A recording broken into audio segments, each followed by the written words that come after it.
Hi guys, good morning. ಎಲ್ಲರೂ ಹೇಗಿದ್ದೀರಾ? I hope ನೀವೆಲ್ಲ ಚೆನ್ನಾಗಿದ್ದೀರಾ ಅಂತ ಅನ್ಕೊಂಡಿದೀನಿ.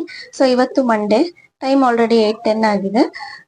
ಇವತ್ತು ನಾವು ಒಂದು ವಿಶೇಷವಾದ ಟೆಂಪಲ್ ಗೆ ಹೋಗ್ತಾ ಇದ್ದೀವಿ. ಆ ಟೆಂಪಲ್ ಬಗ್ಗೆ ಇದುವರೆಗೂ ನಾನು ಯೂಟ್ಯೂಬ್ ಚಾನಲ್ಸ್ ಅಲ್ಲಿ ನೋಡಿಲ್ಲ. ಅದನ್ನ ತೋರಿಸ್ಬೇಕು ಅಂತ ಅನ್ಕೊಂಡಿದೀನಿ. ಅಲ್ಲಿಗೆ ಹೋಗೋದು ಯಾವ ತರ ಹೋಗ್ಬೇಕು, ಆ ಟೆಂಪಲ್ ಎಲ್ಲಿ ಲೊಕೇಟ್ ಆಗಿದೆ, ಪ್ರತಿಯೊಂದು ಇನ್ಫಾರ್ಮೇಶನ್ ಈ ವಿಡಿಯೋದಲ್ಲಿ ಕೊಡ್ತೀನಿ. ಸೊ ನೋಡಿ, ನಿಮ್ಗೆ ಇಷ್ಟ ಆದ್ರೆ ಕಮೆಂಟ್ ಮಾಡಿ, ಲೈಕ್ ಮಾಡಿ, ಶೇರ್ ಮಾಡಿ, ಹಾಗೆ ಸಬ್ಸ್ಕ್ರೈಬ್ ಕೂಡ ಮಾಡ್ಕೊಳ್ಳಿ. ಸೊ ನಾನು ಹೇಗೆಲ್ಲ ಹೋಗ್ಬೇಕು ಅನ್ನೋದನ್ನ ಮುಂದೆ ಹೇಳ್ತೀನಿ ನಿಮ್ಗೆ.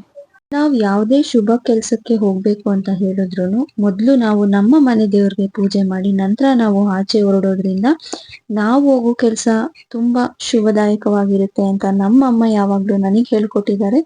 ಅದಕ್ಕೆ ನಾನು ಇಲ್ಲಿ ಹೋಗೋಕು ಮುಂಚೆ ದೇವರಿಗೆ ದೀಪ ಹಚ್ಚೋಣ ಅಂತ ಹೇಳಿ ದೀಪ ಹಚ್ಚಿ ಪ್ರಾರ್ಥನೆ ಮಾಡ್ಕೊಂಡೆ. ನಾವು ಹೋಗೋ ಕೆಲ್ಸ ಯಾವ್ದೇ ರೀತಿ ತೊಂದ್ರೆ ಆಗದೆ ಇರೋ ತರ ನೋಡ್ಕೋ ಅಂತ ಹೇಳಿ ನಮ್ಮ ಮನೆ ದೇವ್ರಿಗೆ ನಾನ್ ಕೈ ಮುಗಿತಾ ಇದ್ದೆ.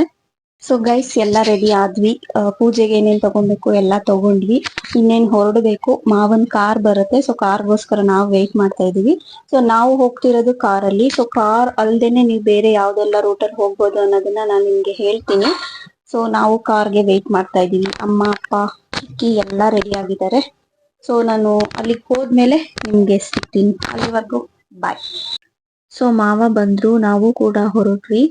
ನಮ್ಮ ಜರ್ನಿನ ನಾವು ಸ್ಟಾರ್ಟ್ ಮಾಡ್ಕೊಂಡ್ವಿ. ಆಲ್ಮೋಸ್ಟ್ 11 o'clock ಆಗ್ಬಿಟ್ಟಿತ್ತು ಇಲ್ಲೇನೆ. ಸೊ ನಾವು ಹೊರಡುವಾಗನೆ ಬೇಗ ಹೋಗ್ಬೇಕು ಅನ್ಕೊಂಡ್ವಿ, ಬಟ್ ಅನ್ಫಾರ್ಚುನೇಟ್ಲಿ ಲೇಟ್ ಆಯ್ತು ಮನೇಲೆಲ್ಲ ಮಾಡಿ ಹೊರಡೋಷ್ಟ್ರಲ್ಲಿ. ಹಾಗೆ ದೇವರಿಗೆ ಹೂವಿನ ಹಾರ ಮತ್ತೆ ಹೂವ ತಗೊಳ್ಳೋದೊಂದು ಪೆಂಡಿಂಗ್ ಇತ್ತು. ಸೊ ಅದನ್ನ ಕೂಡ ನಮ್ ಚಿಕ್ಕಮ್ಮ ಅಲ್ಲೇ ಬೈ ಮಾಡಿದ್ರು. ಮತ್ತೆ ನಮ್ಗೂನು ಕೂಡ ಮುಡ್ಕೊಳ್ಳೋದಕ್ಕೆ ಅಂತ ಹೂವನ ತಗೊಂಡು ಮುಡ್ಕೊಂಡ್ವಿ. ಅದಾದ್ಮೇಲೆ ನಮ್ಮ ಜರ್ನಿ ಇಲ್ಲಿಂದ ಸ್ಟಾರ್ಟ್ ಆಯ್ತು. ಸೊ ನಾವು ಹೋಗ್ತಿರೋದು ಬಂದು ಊಟಿ ರೋಡ್. ಸೊ ಮೈಸೂರಿಂದ ಡೈರೆಕ್ಟ್ ಗುಂಡ್ಲುಪೇಟೆಗೆ ಬಂದು ನೀವು ಊಟಿ ರೋಡ್ ಮುಖಾಂತರ ನೀವು ಆ ಟೆಂಪಲ್ಗೆ ಹೋಗ್ಬೋದು. ಸೊ ನಾವು ಗುಂಡ್ಲುಪೇಟೆಯಿಂದ ಹೋಗೋದ್ರಿಂದ ನಾವು ಡೈರೆಕ್ಟ್ ಊಟಿ ರೋಡ್ ಗೆನೆ ಹೊರಟ್ವಿ ಕಾರಲ್ಲಿ. ಸೊ ನಾನ್ ಸ್ವಲ್ಪ ಹೋಗ್ಬೇಕಾದ್ರೆ ರೋಡ್ನೆಲ್ಲ ವಿಡಿಯೋ ಮಾಡ್ಕೊಬೇಕು ಅಂತ ಅನ್ಸ್ತಾ ಇತ್ತು. ರೀಸನ್ ಏನಪ್ಪಾ ಅಂತ ಹೇಳಿದ್ರೆ, ಇವಾಗ ಮಳೆ ಬಂದು ಹೊಸದಾಗಿ ಗಿಡ ಎಲ್ಲ ಬೆಳೆದಿತ್ತು. ನೇಚರ್ ಕೂಡ ತುಂಬಾನೇ ಸೂಪರ್ ಆಗಿತ್ತು. ಗ್ರೀನರಿ ಅಂತೂ 2 ಕಣ್ಣು ಸಾಲ್ತಾ ಇರ್ಲಿಲ್ಲ ನೋಡೋದಕ್ಕೆ, ಅಷ್ಟೊಂದು ಚೆನ್ನಾಗಿತ್ತು. ಸೊ ನನ್ಗೆ ಆ ವ್ಯೂಸ್ನೆಲ್ಲ ಅಂದ್ರೆ ನಾನ್ ಎಕ್ಸ್ಪೀರಿಯನ್ಸ್ ಮಾಡಿದಾಗ ನನ್ಗೆ ಖುಷಿ ಕೊಡ್ತು. ಸೊ ಅದಕ್ಕೆ ಯಾಕೆ ಶೇರ್ ಮಾಡ್ಕೊಬಾರ್ದು ಇದನ್ನ ಯೂಟ್ಯೂಬ್ ಅಲ್ಲಿ ಅಂತ ಹೇಳ್ಬಿಟ್ಟು ನಾನು ಇದನ್ನೆಲ್ಲ ಸ್ವಲ್ಪ ವಿಡಿಯೋ ಮಾಡ್ಕೊಂಡೆ ಇರ್ಲಿ ಅಂತ ಹೇಳಿ. ನಾವ್ ಇಲ್ಲಿ ಹೋಗ್ಬೇಕಾದ್ರೆ ನಮ್ಗೆ 2 ಊರ್ ಸಿಗತ್ತೆ. ಅಂಗ್ಳ ಮತ್ತೆ ಮೇಲ್ಕಾಮ್ನಳ್ಳಿ ಅಂತ ಇನ್ನೊಂದು ಊರ್ ಸಿಗುತ್ತೆ. ಸೊ ಅದರಿಂದ ನೀವು ಸ್ವಲ್ಪ ಮುಂದೆ ಹೋದ್ರೆ ನಿಮ್ಗೆ ಬಂಡೀಪುರ ಫಾರೆಸ್ಟ್ಗೆ ಎಂಟ್ರಿ ಸಿಗತ್ತೆ ಅಷ್ಟೇನೆ. ಸೊ ಅದು ಮೇನ್ ಫಾರೆಸ್ಟ್ ಆಗಿರೋದಿಲ್ಲ. ನೀವಿಲ್ಲಿ ನೋಡ್ತಾ ಇರ್ಬೋದು ಎಷ್ಟು ಚೆನ್ನಾಗಿ ವ್ಯೂಸ್ ಇತ್ತು ಅಂತ ಹೇಳಿದ್ರೆ, ನನ್ಗೆ ತುಂಬಾ ಹಿಲ್ಸ್ ಕಾಣಿಸ್ತಾ ಇತ್ತು ಅಲ್ಲಿ ಸುತ್ತಮುತ್ತ. ಅಂದ್ರೆ ನಮ್ಮೂರ ಹತ್ರ ಪಾರ್ವತಿ ಹಿಲ್ಸ್ ಕೂಡ ಇದೆ. ಶಿವ ಪಾರ್ವತಿದು ಒಂದು ಹಿಲ್ಸ್ ಅಂತಾನೆ ಹೇಳ್ಬೋದು. ಮತ್ತೆ ಅಲ್ಲಿ ವೆಂಕಟೇಶ್ವರ ಹಿಲ್ಸ್ ಕೂಡ ಇದೆ. ಸೊ ಅದ್ರದ್ದು ವ್ಯೂನ ಕೂಡ ನಾನು ಸ್ವಲ್ಪ ಕ್ಯಾಪ್ಚರ್ ಮಾಡ್ಕೊಂಡೆ. ನೆಕ್ಸ್ಟ್ ಆದ್ಮೇಲೆ ನಿಮ್ಗೆ ಇಲ್ಲಿ ನಾನು ಆಲ್ರೆಡಿ ಹೇಳಿದಾಗೆ ಬಂಡೀಪುರ ಎಂಟ್ರೆನ್ಸಿಗೆ ಬಂದ್ವಿ ನಾವು. ಇದು ಮೇನ್ ಫಾರೆಸ್ಟ್ ಅಲ್ಲ, ಇದು ಜಸ್ಟ್ ಎಂಟ್ರೆನ್ಸ್ ಅಷ್ಟೇನೆ. ಸೊ ಇವಾಗ ಮಳೆ ಆಗಿರೋದ್ರಿಂದ ಇಲ್ಲಿ ಗಿಡಗಳಂತೂ ತುಂಬಾನೇ ಚೆನ್ನಾಗಿತ್ತು. ಅದಕ್ಕೆ ನಾನು ಈ ವ್ಯೂನ ಕೂಡ ಕ್ಯಾಪ್ಚರ್ ಮಾಡ್ಕೊಂಡೆ. ಸೊ ಬಂಡೀಪುರ ಫಾರೆಸ್ಟ್ ಅಲ್ಲಿ ಯಾವುದೇ ರೀತಿ ಪ್ಲಾಸ್ಟಿಕ್ಸ್ ನ ನೀವು ಹಾಕೋ ಹಾಗಿಲ್ಲ. ಸೊ ಕೆಲವೊಂದು ರೂಲ್ಸ್ ನ ಇಲ್ಲಿ ಮ್ಯಾಂಡೇಟರಿ ಆಗಿ ನೀವು ಫಾಲೋ ಮಾಡ್ಲೇಬೇಕಾಗತ್ತೆ. ಸೊ ನೀವು ಬಂಡೀಪುರ್ಗೆ ಬರ್ಬೇಕು ಅಂತ ಹೇಳಿದ್ರೆ ಇಲ್ಲಿಗೆ ಯಾವುದೇ ರೀತಿ ಟ್ರೈನ್ ನ ಅವೈಲಬಿಲಿಟಿ ಇರೋದಿಲ್ಲ. ನೀವು ಹೇಗೆ ಬರ್ಬೇಕು ಅಂದ್ರೆ ಮೈಸೂರಿಗೆ ಬಂದು ನಂತರ ಗುಂಡ್ಲುಪೇಟೆಗೆ ಬಂದು ಗುಂಡ್ಲುಪೇಟೆಯಿಂದ ಬಂಡೀಪುರ್ ಫಾರೆಸ್ಟಿಗೆ ಬರ್ಬೋದು. ಆರ್ ಎಲ್ಸ್ ನೀವು ಮೈಸೂರಿಂದ ಚಾಮರಾಜನಗರ್ ಹೋಗಿ ಚಾಮರಾಜನಗರಿಂದ ಕೂಡ ಬಂಡೀಪುರ್ ಫಾರೆಸ್ಟಿಗೆ ಬರ್ಬೋದು. ಸೊ ಮೇನ್ ಆಗಿ ಗುಂಡ್ಲುಪೇಟೆಗೆ ಬಂದು ಬರೋದ್ರಿಂದ ನಿಮ್ಗೆ ತುಂಬಾ ಹತ್ರ ಇರುತ್ತೆ. ಈ ಕಾಡು ತುಂಬಾ ವರ್ಷಗಳಿಂದ ಕಾಪಾಡ್ಕೊಂಡು ಬಂದಿದ್ದಾರೆ. ಯಾವುದೇ ರೀತಿ ಪ್ರಾಣಿಗಳಿಗೆ ಹಾನಿ ಆಗ್ಬಾರ್ದು ಅನ್ನೋ ರೀಸನ್ನಿಗೆ ಇಲ್ಲಿ ಒಂದಷ್ಟು ರೂಲ್ಸ್ ಅನ್ನ ನಾವು ಮ್ಯಾಂಡೇಟರಿ ಆಗಿ ಫಾಲೋ ಮಾಡ್ಲೇಬೇಕು. ಇಲ್ಲಿ ಯಾವುದೇ ರೀತಿ ಪ್ಲಾಸ್ಟಿಕ್ಸ್ ಅನ್ನ ನಾವು ಹಾಕಂಗಿಲ್ಲ. ನಾನು ಆಲ್ರೆಡಿ ಒಂದ್ಸಲ ಹೇಳ್ದೆ, ಮತ್ತೆ ಏನಕ್ಕೆ ಹೇಳ್ತಾ ಇದ್ದೀನಿ ಅಂತ ಅಂದ್ರೆ, ಇದು ಮ್ಯಾಂಡೇಟರಿ ಅಂದ್ರೆ ತುಂಬಾನೇ ಮ್ಯಾಂಡೇಟರಿ ಮತ್ತೆ ಸ್ಟ್ರಿಕ್ಟ್ ಕೂಡ ಇದೆ. ಸೊ ನಾವು ಹೋಗ್ಬೇಕಾದ್ರೇನೆ ಅಲ್ಲಿ ನಿಮ್ಗೆ ಒಂದಷ್ಟು ದೂರ ಹೋಗ್ತಿದ್ದಂಗೆನೆ ಫಾರೆಸ್ಟ್ದು ವೆಹಿಕಲ್ ಬರ್ತಾ ಇರುತ್ತೆ. ಸೊ ಅವರು ನಾವು ಗಾಡಿ ನಿಲ್ಲಿಸ್ತೀವಾ ಇಲ್ವಾ ಅಥವಾ ಆನಿಮಲ್ಸಿಗೆ ಏನಾದ್ರು ಫೀಡ್ ಮಾಡ್ತೀವಾ ಪ್ರತಿಯೊಂದನ್ನು ಕೂಡ ಚೆಕ್ ಮಾಡ್ತಾ ಇರ್ತಾರೆ. ಸೊ ಹಾಗಾಗಿ ನೀವು ಇಲ್ಲಿ ಯಾವುದೇ ಕಾರಣಕ್ಕೂ ಬಂಡೀಪುರ ಫಾರೆಸ್ಟ್ ಅಲ್ಲಿ ಎಲ್ಲೂ ಕೂಡ ಗಾಡಿಯನ್ನ ಸ್ಟಾಪ್ ಮಾಡಿ ನಿಲ್ಲಿಸ್ಕೊಂಡು ಫೋಟೋ ತಗೊಳ್ಳೋ ಹಂಗಿಲ್ಲ. ನೀವು ಹಂಗೂ ಏನಾದ್ರೂ ವಿಡಿಯೋ ಮಾಡ್ಕೊಳ್ಬೇಕು ಅಂದ್ರೆ ಜಸ್ಟ್ ಕಾರಲ್ಲಿ ಕುತ್ಕೊಂಡೆ ವಿಡಿಯೋ ಮಾಡ್ಕೊಬಹುದು ಅಷ್ಟೇನೆ. ಸೊ ನಾವೀಗ ಬಂಡೀಪುರದ ಫಾರೆಸ್ಟ್ ಆಫೀಸ್ ಹತ್ರ ಇದೀವಿ. ಸೊ ಇಲ್ಲಿಂದ ಮುಂದೆ ಹೋದ್ರೆ ನಿಮ್ಗೆ ಆಫೀಸ್ ಇದೆ. ಸೊ ನೀವು ಫಾರೆಸ್ಟ್ ಅಲ್ಲಿ ಟ್ರೆಕ್ಕಿಂಗ್ ಹೋಗ್ಬೇಕು ಅಂತ ಹೇಳಿದ್ರೆ ಈ ಆಫೀಸ್ ಅಲ್ಲಿ ಹೋಗಿ ನೀವು ಟಿಕೆಟ್ ಅನ್ನ ಬೈ ಮಾಡ್ಕೊಂಡು ನಿಮ್ಗೆ ಯಾವ ತರ ವೆಹಿಕಲ್ ಬೇಕು ಸೇಫ್ಟಿಗೆ ಆ ತರ ವೆಹಿಕಲ್ ನ ನೀವು ಚೂಸ್ ಮಾಡಿ ನೀವು ಎಷ್ಟು ಜನ ಇರ್ತೀರಾ ಏನು ಪ್ರತಿಯೊಂದು ಡೀಟೇಲ್ಸ್ ಅನ್ನ ಕೊಟ್ಟು ನೀವು ಟ್ರೆಕ್ಕಿಂಗ್ ಗೆ ನಿಮ್ಮ ಪ್ಲಾನ್ಸ್ ಅನ್ನ ಮಾಡ್ಕೊಬಹುದು. ಇಲ್ಲಿ ನಿಮ್ಗೆ ಸ್ಟೇ ಆಗೋದಕ್ಕೆ ರೂಮ್ಸ್ ಕೂಡ ಅವೈಲಬಿಲಿಟಿ ಇರುತ್ತೆ. ಸೊ ಅಲ್ಲಿ ಪ್ರೈಸಸ್ ನನಗೆ ಅಷ್ಟಾಗಿ ಗೊತ್ತಿಲ್ಲ, ಸೊ ಹಂಗಾಗಿ ನಾನು ಅದನ್ನ ಶೇರ್ ಮಾಡ್ಕೊಂಡಿಲ್ಲ. ಅಲ್ಲಿ ಹೋಗಿ ವಿಚಾರಿಸಿದ್ರೆ ಅದು ನಿಮ್ಗೆ ಕಂಪ್ಲೀಟ್ ಡೀಟೇಲ್ಸ್ ಅನ್ನ ಅವರೇ ಕೊಡ್ತಾರೆ. ಅಲ್ಲಿಂದ ಸ್ವಲ್ಪ ಮುಂದೆ ಬಂದ್ರೆ ನಿಮ್ದು ವೆಹಿಕಲ್ ಏನಾದ್ರೂ ಇತ್ತು ಅಂತ ಅಂದ್ರೆ ನೀವು ಇಲ್ಲಿ ಬಂದು ಪಾರ್ಕಿಂಗ್ ಅನ್ನ ಮಾಡಬಹುದು. ಪಾರ್ಕಿಂಗ್ ಗೆ ಅಲ್ಲಿ ನಿಮ್ಗೆ ಟಿಕೆಟ್ಸ್ ಕೂಡ ಅವರೇ ಇಶ್ಯೂ ಮಾಡ್ತಾರೆ. ಸೊ ಓನ್ ವೆಹಿಕಲ್ ಇರೋರು ಇಲ್ಲೇ ಬಂದು ಪಾರ್ಕ್ ಮಾಡ್ಬೇಕಾಗತ್ತೆ. ಸೊ ಈ ಕಡೆ ಹೋದ್ರೆ ಇಲ್ಲಿ ಕೂಡ ಒಂದು ಊರಿದೆ, ಅದು ಮಂಗ್ಲ ಅಂತ. ಅಲ್ಲಿ ನಿಮ್ಗೆ ಒಂದು ಟೆಂಪಲ್ ಇದೆ, ಅದು ಹುಲಿ ಮಾಸ್ತಮ್ಮನ್ ದೇವಸ್ಥಾನ ಅಂತ ಹೇಳ್ಬಿಟ್ಟು ಆ ಟೆಂಪಲ್ ಅಲ್ಲಿ ಹುಲಿಗಳು ರೆಗ್ಯುಲರ್ ಆಗಿ ಬರುತ್ತೆ, ಅದಕ್ಕೋಸ್ಕರನೇ ಆ ಟೆಂಪಲ್ ಫೇಮಸ್. ಸೊ ನಾನ್ ನೆಕ್ಸ್ಟ್ ಏನಾದ್ರು ಅಲ್ಲಿಗೆ ಹೋದ್ರೆ ಅದ್ರದ್ದು ಕೂಡ ನಾನು ಬ್ಲಾಗ್ ಅನ್ನ ಆಡ್ ಮಾಡ್ತೀನಿ. ಸೊ ಇಲ್ಲಿ ನಾವು ಇವಾಗ ನಾನ್ ತೋರಿಸ್ತಾ ಇರೋ ವ್ಯೂ ಬಂದು ಕಂಪ್ಲೀಟ್ ಬಂಡೀಪುರ್ ಫಾರೆಸ್ಟ್. ಸೊ ಇದು ಕಂಪ್ಲೀಟ್ ಕರ್ನಾಟಕ. ಇದು ಬಂಡೀಪುರ ಫಾರೆಸ್ಟ್ ಮೇನ್ ಎಂಟರ್ ಆಗ್ತಿದ್ದಂಗೆನೆ ತುಂಬಾನೇ ಜಿಂಕೆಗಳು ನಮ್ಗೆ ಕಾಣಿಸ್ಕೊಂಡ್ವು.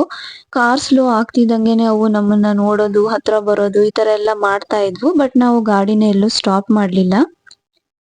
ಸೊ ಈಗ ನೀವು ಅಲ್ಲಿ ಒಂದು ಬೋರ್ಡ್ ಅನ್ನ ನೋಡ್ತಾ ಇರ್ಬೋದು, ವಂದನೆಗಳು ಅಂತ ಹೇಳ್ಬಿಟ್ಟು. ಸೊ ಅಲ್ಲಿಗೆ ನಮ್ಮ ಕರ್ನಾಟಕ ಬಾರ್ಡರ್ ಕಂಪ್ಲೀಟ್ ಆಗಿ ಕ್ಲೋಸ್ ಆಗುತ್ತೆ. ನೆಕ್ಸ್ಟ್ ನಾವು ಇಲ್ಲಿ ತಮಿಳ್ನಾಡಿಗೆ ಎಂಟರ್ ಆಗ್ತೀವಿ. ಸೊ ಇಲ್ಲಿ ನಿಮ್ಗೆ ಒಂದು ಚೆಕ್ ಪೋಸ್ಟ್ ಇದೆ. ಈ ಚೆಕ್ ಪೋಸ್ಟ್ ನೀವು ಕ್ರಾಸ್ ಮಾಡ್ಬೇಕು ಅಂತ ಹೇಳಿದ್ರೆ ನಿಮ್ಮ ವೆಹಿಕಲ್ ಅನ್ನ ಕಂಪ್ಲೀಟ್ ಆಗಿ ನೀವು ತೋರಿಸ್ಲೇಬೇಕು.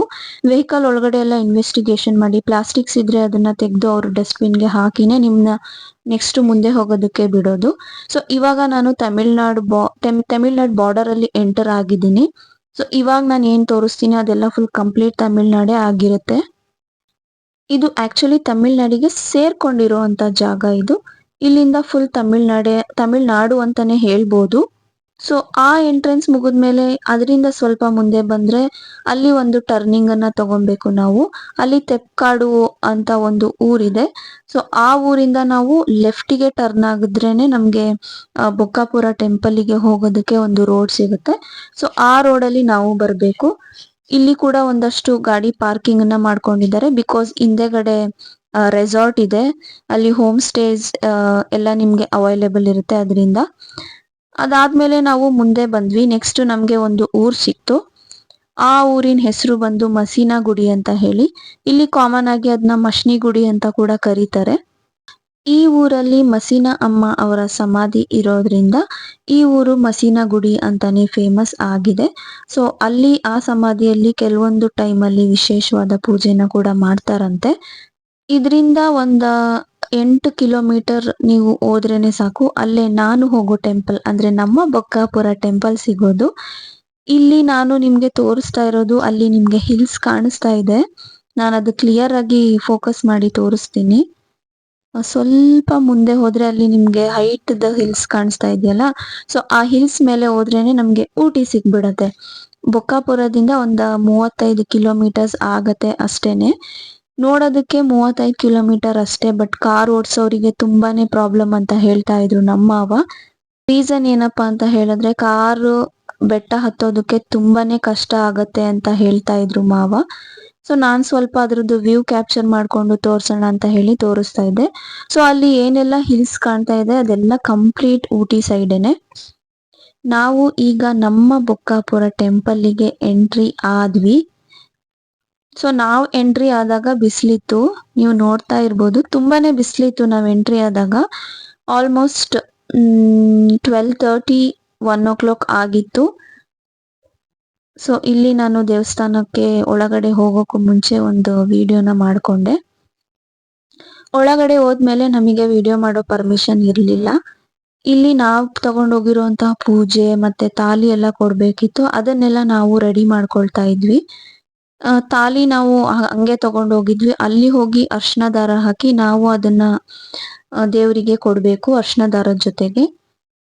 ಒಳಗಡೆ ನನ್ಗೆ ದೇವ್ರನ್ನ ವಿಡಿಯೋ ಮಾಡ್ಕೊಳ್ಳೋದಕ್ಕೆ ಪರ್ಮಿಷನ್ ಇರ್ಲಿಲ್ಲ. ಏನಕ್ಕೂ ಇರ್ಲಿ ಅಂತ ಒಂದ್ಸಲ ಅವ್ರನ್ನ ಕೇಳ್ದೆ, ಬಟ್ ಅವರು ಇಲ್ಲ ಅದಕ್ಕೆ ಪರ್ಮಿಷನ್ ಇರೋದಿಲ್ಲ ಅಂತ ಹೇಳಿದ್ರು. ಸರಿ ರೂಲ್ಸ್ ಇರುತ್ತೆ ಅಂತ ಹೇಳಿ ನಾನು ಕೂಡ ಫೋರ್ಸ್ ಮಾಡೋದಕ್ಕೆ ಹೋಗ್ಲಿಲ್ಲ, ಆಚೆಯಿಂದನೇ ವಿಡಿಯೋನ ಮಾಡ್ಕೊಂಡೆ. ಈ ದೇವಸ್ಥಾನಕ್ಕೆ 4 ಕಡೆಯಿಂದ ಕೂಡ ಬಾಗ್ಲು ಇದೆ. ಇಲ್ಲಿ ನೀವು ಡೊನೇಷನ್ ಮಾಡ್ಬೇಕು ಅಂತ ಹೇಳಿದ್ರೆ ಅಲ್ಲಿ ಸ್ಕ್ಯಾನರ್ ಕೂಡ ಇಟ್ಟಿರ್ತಾರೆ. ನೀವು ದೇವಸ್ಥಾನಕ್ಕೆ ಏನ್ ಬೇಕೋ ಅದನ್ನ ನೀವು ಸ್ಕ್ಯಾನ್ ಮಾಡಿ ಎಷ್ಟು ಅಮೌಂಟ್ ಪೇ ಮಾಡ್ತೀರಾ ಮಾಡ್ಬೋದು. ಸೊ ಇದೇ ದೇವಸ್ಥಾನದ ಮೇನ್ ಗೇಟ್ ಆಕ್ಚುಲಿ. ಇಲ್ಲಿ ಕೂಡ ದೇವರು ಮೂಡಿರೋದ್ರಿಂದ ಇಲ್ಲೂ ಕೂಡ ಪೂಜೆಯನ್ನ ಮಾಡಿದ್ರು.